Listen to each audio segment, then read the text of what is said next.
Wait ഒരു video കാണിച്ചാൽ അത് കണ്ടുപോയിക്കളി. കുറച്ച് ആൾക്കാർ കോപ്പറേക്കളിയാണ്. നൽകിയല്ല നരേന്ദ്രമോദി അധികാരത്തിൽ വന്നത്. സ്മൃതി, പോലീസ് ഈ പ്രവർത്തകരെ ബലം പ്രയോഗിച്ച ബസ്സിൽ നിന്നും ഇറക്കാനുള്ള ഒരു ശ്രമമാണ് നിലവിൽ നടത്തുന്നത്.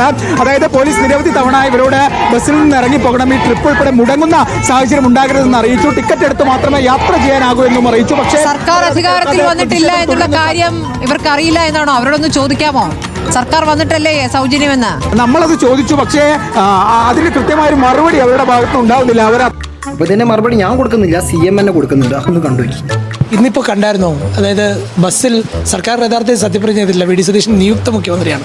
ബസ്സിലൊക്കെ BJPയുടെ പ്രതിഷേധം തുടങ്ങി. സൗജന്യ യാത്ര കിട്ടിയിട്ടില്ല. അവർ സ്വയം പരിഹാസ്യരാകുന്നതിന് നമ്മൾ എന്ത് ചെയ്യാൻ പറ്റും? ജനം ചിരിക്കില്ലേ? ഗവൺമെൻറ് സത്യപ്രതിജ്ഞ ചെയ്തിട്ട് ഒരു മന്ത്രിസഭാ യോഗം പോലും കൂടിയിട്ടില്ല. അതിനു മുമ്പ് അതെങ്ങനെയാണ് പ്രഖ്യാപിക്കുന്നത്?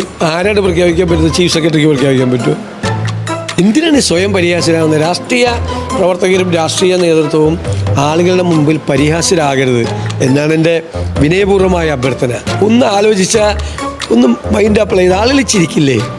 അത് രാഷ്ട്രീയ പ്രവർത്തകർക്ക് മൊത്തം ദോഷമാണ് അങ്ങനെ ഒരു മോശം അഭിപ്രായം ഉണ്ടാകുന്നത്. കിട്ടേണ്ടതൊക്കെ കിട്ടിയല്ലോ, സമാധാനമായല്ലോ.